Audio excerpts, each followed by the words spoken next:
प्रधानमंत्री नरेंद्र मोदी ग्लोबल नेताओं से किसी दोस्त की तरह कनेक्ट होते हैं और जब ये केमिस्ट्री तस्वीरों में दिखती है तो फर्क साफ नजर आता है। यही वजह है कि दुनिया के सामने आई किसी भी चुनौती पर जब प्रधानमंत्री मोदी बोलते हैं तो दुनिया गौर से सुनती है।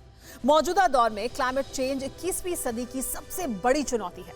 ग्लोबल वार्मिंग ग्लेशियर से पिघल रहे हैं, शहरों को डुबो रहे हैं, लेकिन क्या ग्लोबल वार्मिंग आने वाले दौर में महायुद्ध की वजह भी बन सकती है? ये रिपोर्ट देखिए।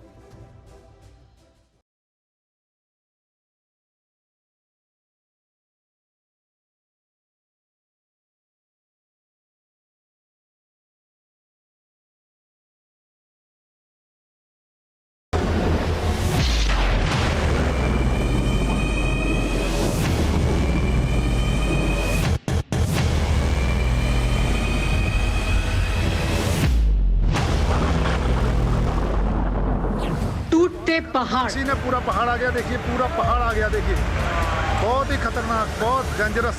सुलगते जंगल,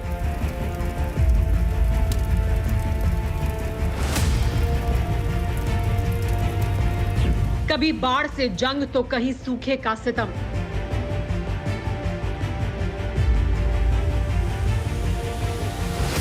टूटते ग्लेशियर और डूबते शहर।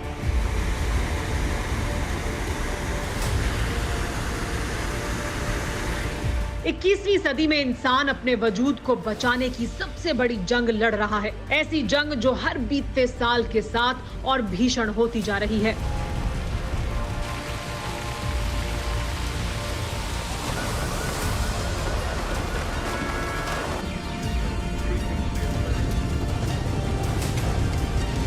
इंसानी लालच और लालसा ने दुनिया को उस मोड़ पर ला दिया है जहां से भविष्य की हर तस्वीर डरावनी दिखती है।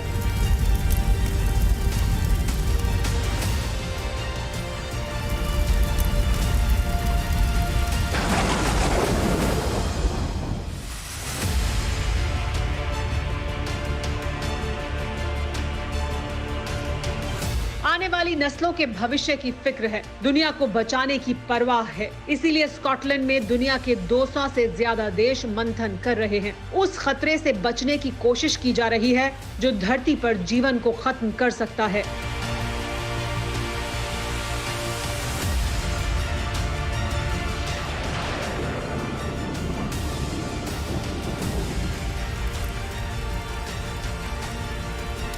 पिछले कुछ दशकों ने सिद्ध किया है कि क्लाइमेट चेंज के प्रकोप से कोई भी अछूता नहीं है, चाहे वो विकसित देश हो या फिर प्राकृतिक संसाधनों से धनी देश हो, सभी के लिए ये बहुत बड़ा खतरा है।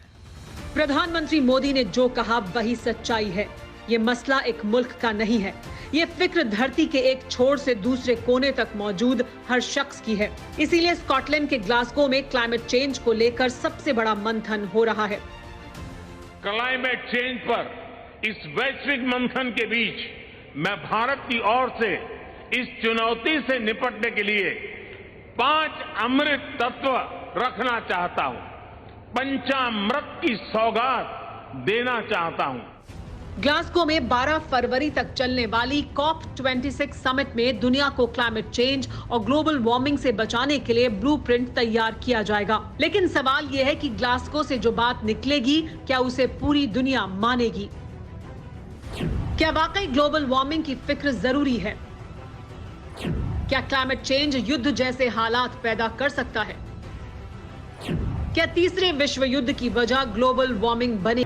इन सवालों का जवाब धरती के उस हिस्से में मिलता है जिसे तीसरे विश्व युद्ध का मैदान माना जा रहा है।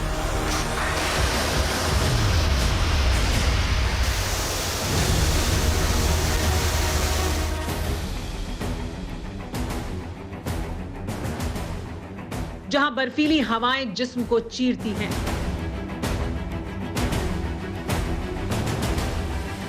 जहां जिंदा रहना आसान नहीं है,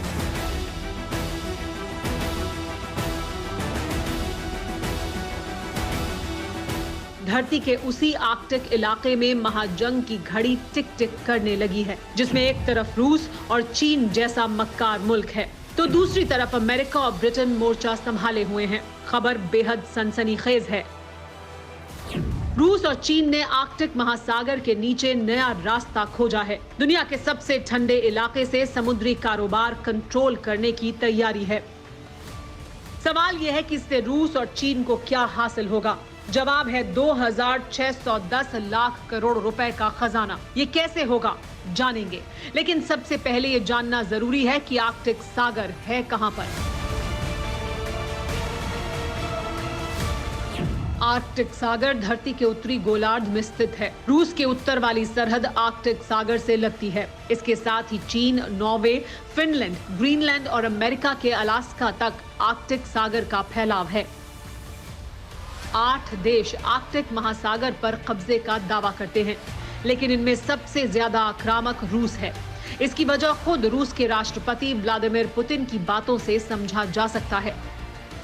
नॉर्दर्न सी रूट बेहद अहम है। अभी हिंद महासागर से होते हुए जापान के योकोहामा से नीदरलैंड के रॉटरडम तक जहाजों को पहुंचाने में 33 दिन का वक्त लगता है। आर्कटिक सागर से होते हुए 20 दिन लगेंगे। आर्कटिक सागर साल भर बर्फ से ढका रहता है, यानी यहाँ पानी के जहाजों का चलना करीब करीब नामुमकिन है। बावजूद इसके रूस इसे एशिया और यूरोप के बीच नया रूट बनाना चाहता है। सवाल यह है कि इसकी वजह क्या है? जवाब है ग्लोबल वार्मिंग। ग्लोबल वार्मिंग की वजह से आर्कटिक सागर की बर्फ तेजी से पिघल रही है।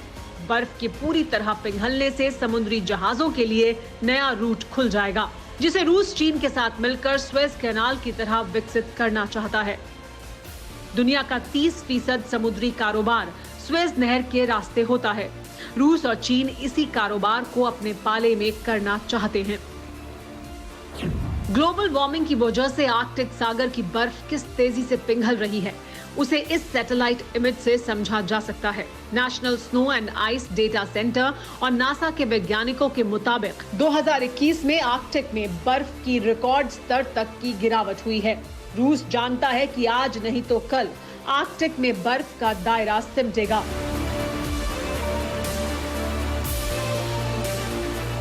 इसीलिए रूस पहले ही आर्कटिक में अपना मिलिट्री बेस बना चुका है, जहां 150 रूसी सैनिक हमेशा तैनात रहते हैं।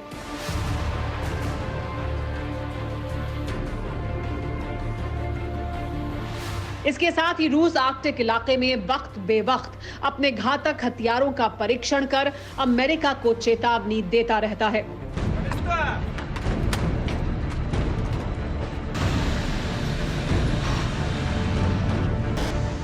एक चिंगारी और मीलों तक के फासले में बर्बादी का मंजर।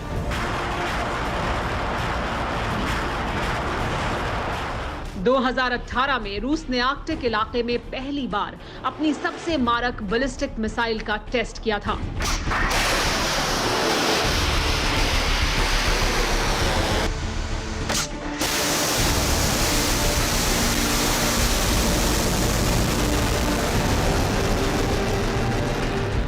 $37 साल के इतिहास में रूस ने सबसे बड़ी मिलिट्री एक्सरसाइज की, जिसमें 3 लाख से ज्यादा सैनिक शामिल हुए।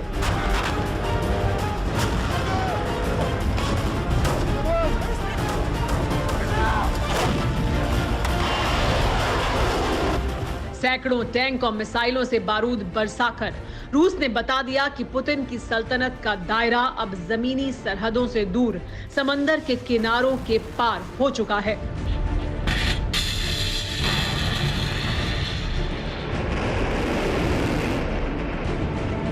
आर्कटिक सागर का एक इलाका अमेरिका के अलास्का से भी लगता है। इसी वजह से इस इलाके में आर्कटिक सागर में रूस द्वारा मिलिट्री ड्रिल किए जाने का अमेरिका विरोध करता रहा है। इस इलाके में अमेरिका अपने जंगी बेड़े को भी भेजता रहा है, लेकिन अब रूस और चीन के नया रूट तलाशने की जानकारी सामने आने के बाद क्या तनाव और बढ़ेगा? आर्कटिक को महायुद्ध का मैदान यूं ही नहीं माना जा रहा है। समंदर के इस हिस्से में खरबों का खजाना छिपा हुआ है। इसीलिए रूस ने आर्कटिक सागर की बर्फ हटाने के लिए खास तौर के जहाजों को तैयार किया है।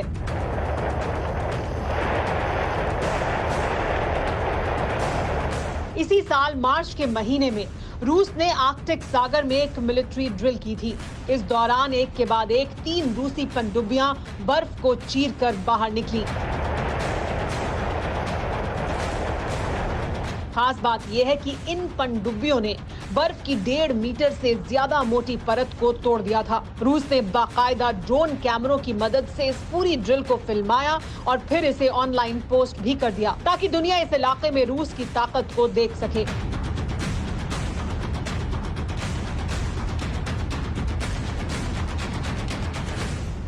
इतना ही नहीं, हाल ही में रूस ने 6 दशक पहले किए गए एटमी धमाके का वीडियो पहली बार जारी किया था।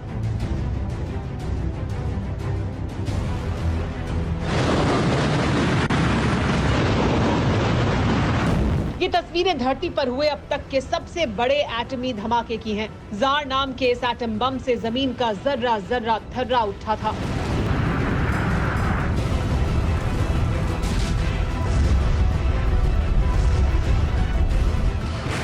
अक्टूबर 1961 को किए इस परीक्षण में एटम बम की ताकत अमेरिका की ओर से हिरोशिमा पर किए गए परमाणु धमाके से भी 3,333 गुना ज्यादा रही।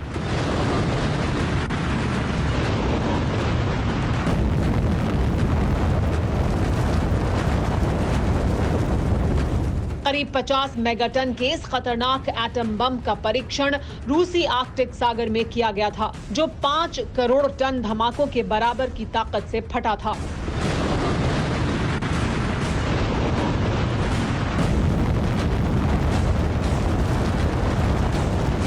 इस परमाणु बम को रूसी विमान ने आर्कटिक समंदर में बर्फ में गिराया था।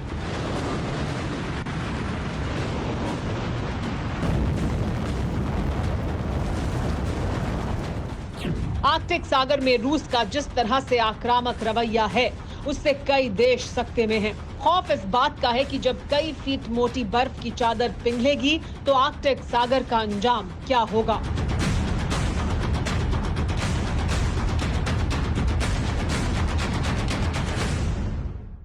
परवाह देश की, सोमवार से शुक्रवार रात 10 बजे TV9 भारतवर्ष पर।